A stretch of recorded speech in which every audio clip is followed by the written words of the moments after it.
This is an example of a regenerative circuit. The way the regenerative circuit works is the return flow does not go to the reservoir. Instead, it is added to the pump flow. So the total flow increases. So QP plus QR.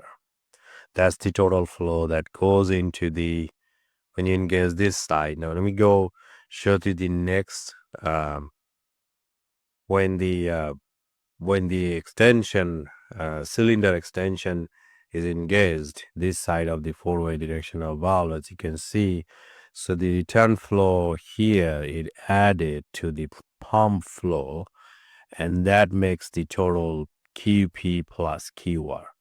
So as the flow increases, then the velocity of this, so you get here QT.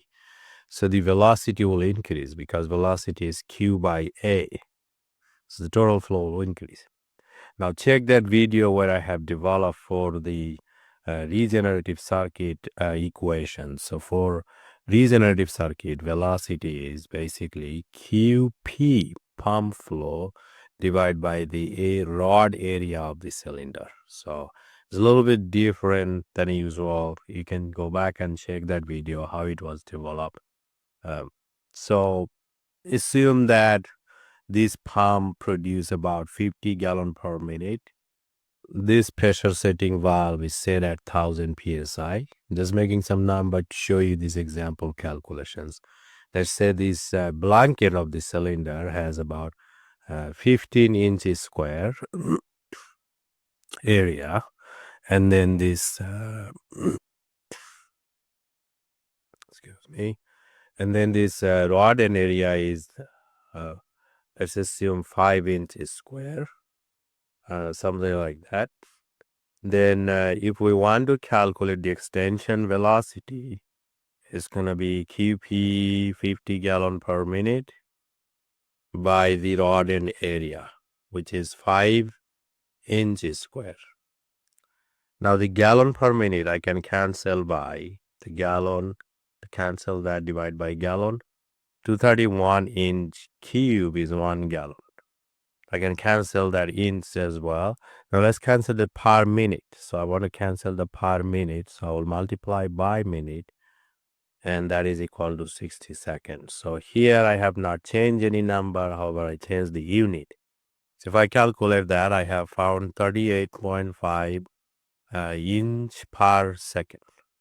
Now this inch again, I can change it to foot. I know that 12 inch is 1 foot. So I have got 3.2 foot per second for the extension velocity.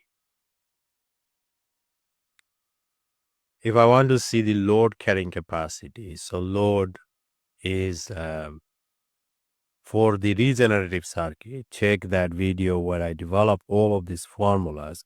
That would be the pressure times the area of the rod end.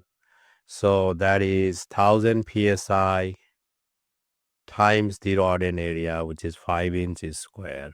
So that is basically 5,000 pounds.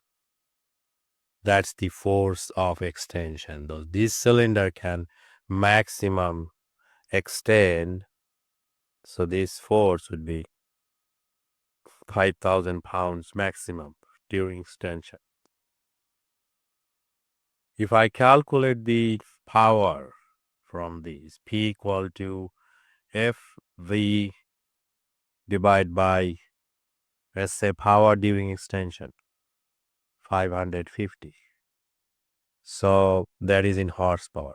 So if I put all this number, 5,000 pounds times the velocity 3.2 feet per second divided by 550, that is in horsepower, I have got that 29.1 horsepower. Now, the pump original horsepower, if it's producing 50 gallon per minute at 1000 psi, then the horsepower for the pump is also 29.1 horsepower. Now by So the only energy is coming from this pump. So this pump is the energy producer. You cannot just simply reconnect some lines in another place to another and add some power. So that's not possible.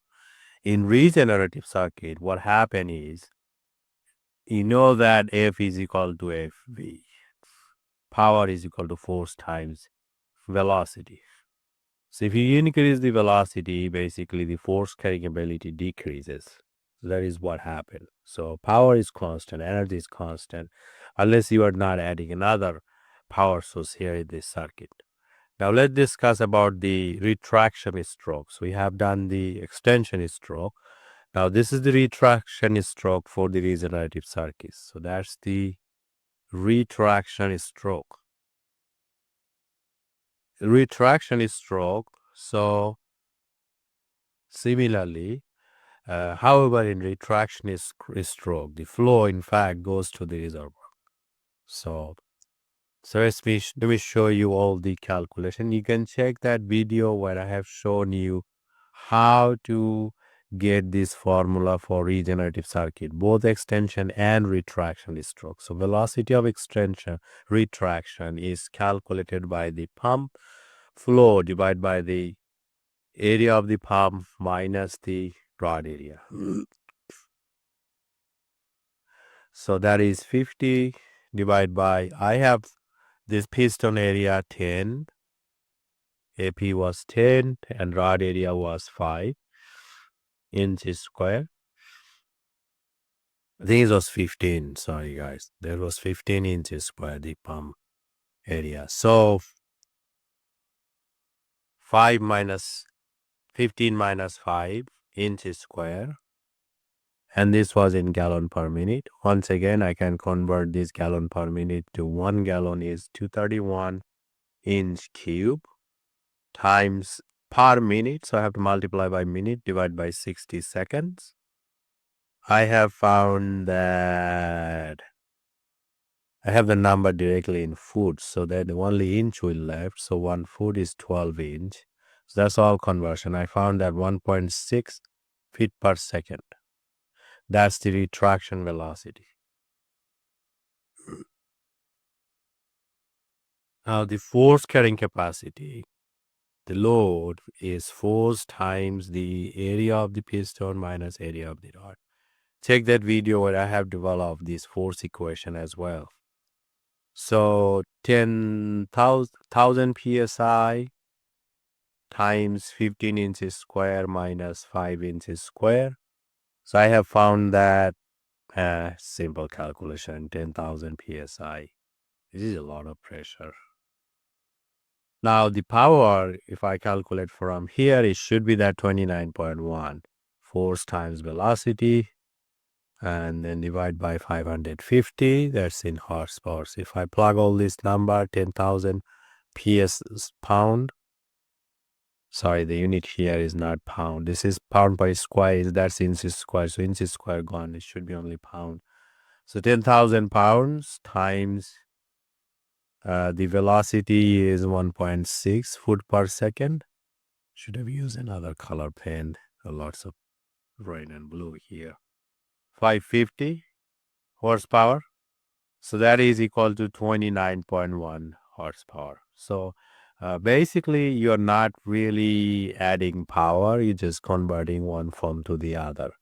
So I think that's it about the regenerative circuit example calculation.